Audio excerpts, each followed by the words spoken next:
Hello everyone, welcome back to SSC Vidya channel.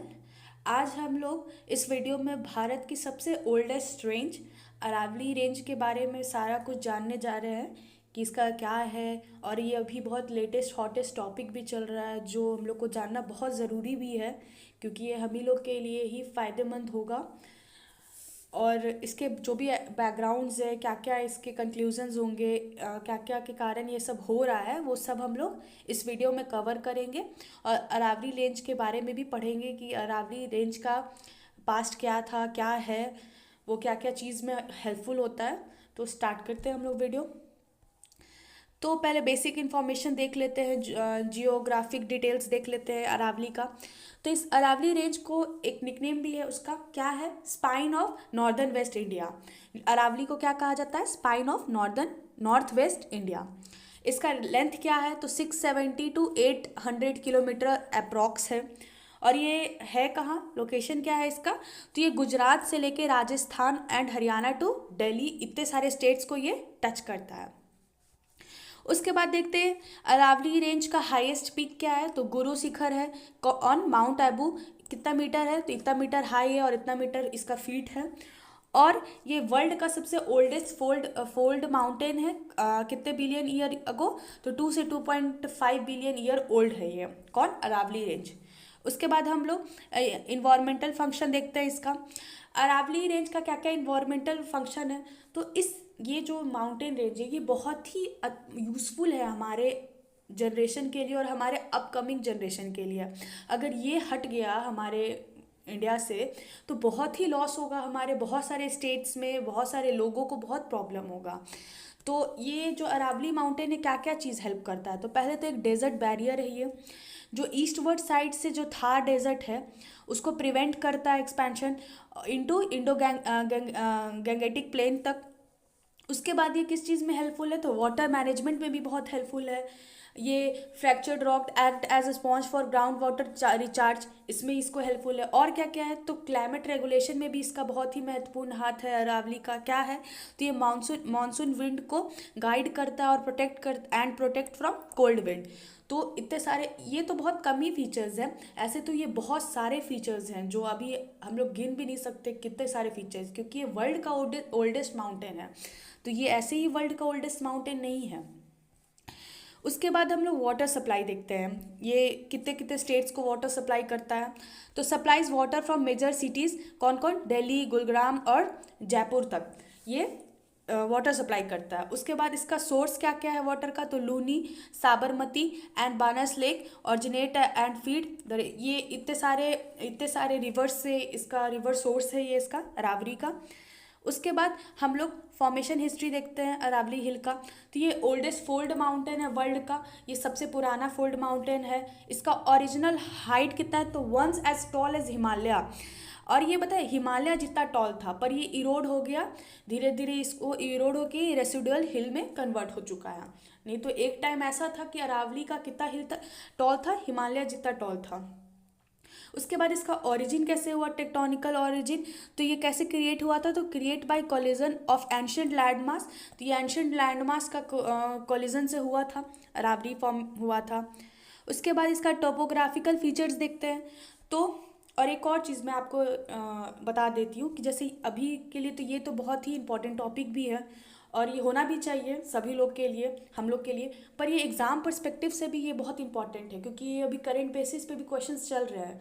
तो exam में आपसे अभी करंट से क्वेश्चन पूछेगा कि इसका अगर बाई चांस इसका पास्ट हिस्ट्री पूछ ले कि क्या क्या इसका सिग्निफिकेंट है, क्या होना चाहिए, तो ये सब आपको अच्छे से याद रखना है, सारे अच्छे अच्छे डिटेल्स आपको अपने कॉपी में नोट डाउन करना है। तो अब स्टार्ट आगे बढ़ते हैं हम लोग। तो कैरेक्टर क्या क्या है इसका, फीचर्स क्या क्या है टोपोग्राफिकल, तो रज rigid steep slopes, Rocky outcrops, ये सब इसके कैरेक्टर्स हैं। मेन सेक्शन क्या है इसका, तो सांभर और सिरोही रेंज तक है साउदर्न टॉलर, और सांभर और खेतरी रेंज तक है नॉर्दर्न मोर इरोडेड, ये सब इरोड हो चुका है। अब हम लोग आगे बढ़ते हैं, इसके इकोनॉमिकल और नेचुरल रिसोर्सेज पे देखते हैं, मिनरल्स वेल्थ पे देखते हैं। तो इसमें कौन कौन से मेजर मिनरल मिलते हैं, तो copper, zinc, lead, silver, marble और ग्रेनाइट, इतने सारे चीज़ इसमें मिलते हैं। उसके बाद historical mining, evidence of copper mining since 5th century in Khetri region, तो 5th सेंचुरी से इसमें कॉपर माइनिंग हो रहा है, इसमें एविडेंस पाया जाता है कॉपर माइनिंग का। उसके बाद कंस्ट्रक्शन मटेरियल क्या क्या इससे अरावली से लिया जाता है, तो provide stone for Indian iconical medieval forts and palaces. तो हमारे जो भी मेडिवल फोर्ट्स और फॉरेस्ट पैलेसेस थे, उसमें जितने भी स्टोन्स यूज़ होते थे वो अरावली रेंज से ही लिए जाते थे। उसके बाद continue to important source of building material, अभी भी ये कंटिन्यू चल ही रहा है, बिल्डिंग मटेरियल्स माइनिंग ये सब। इसीलिए तो इतना ये मतलब विरोध हो रहा है कि अब इसको हटाया जा रहा है। तो क्यों हटाया जा रहा है? क्योंकि यही सब के चलते हमारा डिफॉरेस्टेशन हो रहा है, माइनिंग्स भी यूज़ हो रहे हैं, बिल्डिंग्स यूज़ हो रहे हैं, इतने सारे प्रोडक्शन हो रहे हैं कि अब धीरे धीरे धीरे सारे इंपॉर्टेंट माउंटेन्स, एक टाइम ऐसा आएगा कि जितने भी सारे इंपॉर्टेंट माउंटेन्स हैं छोटे छोटे, वो सारे हट जाएंगे अगर हम लोग जागरूक ना हुए तो अब इसके आगे अब हम लोग देखते हैं वाइल्ड लाइफ। इसमें क्या क्या वाइल्ड लाइफ मिलते हैं, तो लेपर्ड्स होते हैं, हाइनेस होते हैं, जैकाल्स होते हैं, और उसके बाद mount Abu world wild life sanctuaries, ये सब प्रोटेक्टेड एरियाज़ हैं इसके। तो इम्पॉर्टेंट वाइल्ड लाइफ मैंने कवर कर दिया। अब आगे हम लोग बढ़ते हैं कंजर्वेशन प्रोजेक्ट पे देखते हैं। तो कौन कौन सा ऐसा भी प्रोजेक्ट है कंजर्वेशन, वो भी देखते हैं। तो ग्रीन वॉल प्रोजेक्ट प्लान अभी होने वाला है, ये बनने का भी प्रोजेक्ट चल रहा है। To create 1400 kilometre green belt buffer. उसके बाद दिल्ली रिजिड north most tip serve as a lungs of national capital. उसके बाद इसका पर्पस क्या है, तो combat land degradation and desertification इसका पर्पस है। तो ये इम्पोर्टेंट सारा मैंने आपको बता दिया। अब हम लोग आगे देखते हैं इसका ह्यूमन और हिस्टोरिकल सिग्निफिकेंस क्या है। तो एंशिएंट सिविलाइजेशन में इसका क्या क्या रोल है, तो ये ह्यूमन लाइफ को सपोर्ट करता है। कॉपर माइनिंग का एविडेंस मिल रहा है 5 सेंचुरी से, मैंने आपको आगे बताया। स्टोन्स का यूज़ हो रहा है आर्किटेक्चर्स में।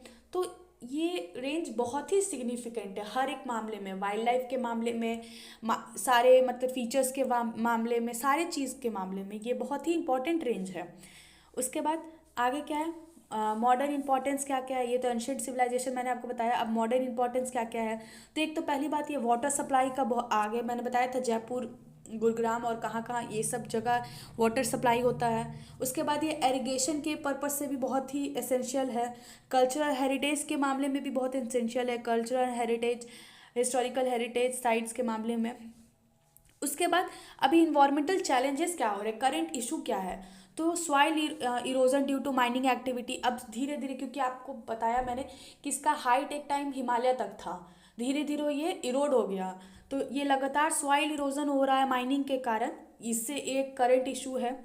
उसके बाद डिफॉरेस्टेशन हो रहा है, जिससे वाइल्ड लाइफ बहुत इफेक्ट हो रहा है, जानवर मर रहे हैं, प्लांट्स हट रहे हैं, पेड़ कट रहे हैं, ये सब हो रहा है। उसके बाद pressure from urban expansion in Delhi NCR region, urban expansion हो रहा है धीरे धीरे। अब सारे पेड़ जो कट रहे हैं वो कहाँ जा रहे हैं, क्या यूज़ हो रहा है, तो एक तो पेड़ यूज़ हो रहे हैं बहुत सारे प्रोडक्ट्स, फर्नीचर ये सब बनाने में। दूसरा जो पेड़ कट रहा है वो लैंड बिल्डिंग्स कंस्ट्रक्शंस में यूज़ हो रहे हैं, एरियाज बढ़ रहा है इतना। दिल्ली ऐसे ही बहुत क्राउडेड एरिया है, उसमें जगह नहीं है, तो और धीरे धीरे एक्सपैंड किया जा रहा है सब चीज़।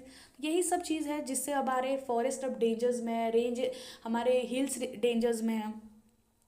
उसके बाद क्या क्या कंजर्वेशन नीड है, तो protection of remaining forest cover. अब जितने भी फॉरेस्ट कवर है हम लोग को अब उसको प्रोटेक्ट करने का ज़रूरत आ चुका है।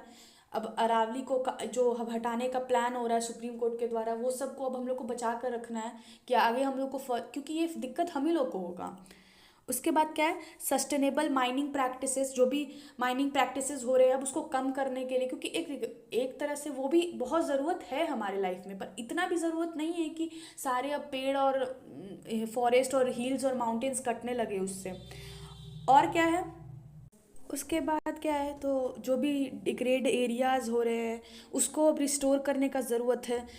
हम लोग को और सारा प्रैक्टिस करने का ज़रूरत है कि जो भी अनफर्टाइल एरियाज़ हो गए हैं उसको हम लोग कैसे फर्टाइल वे में चेंज कर। अब यही था सारा जो भी इसका हिस्ट्री बैकग्राउंड्स, क्या क्या वाइल्ड लाइफ्स है, क्या क्या प्रोजेक्ट्स हो रहे हैं। जो भी करंट इश्यूज़ हैं, क्या क्या इसमें यूज़फुल है।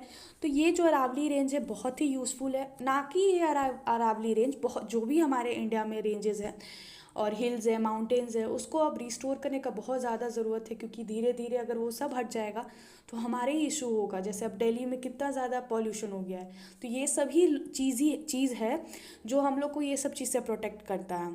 ये सब चीज़ अगर हट गया तो हम लोग ही सेफ़ नहीं होंगे। तो यही था सारा इम्पोर्टेंट, मैंने आपको बता दिया।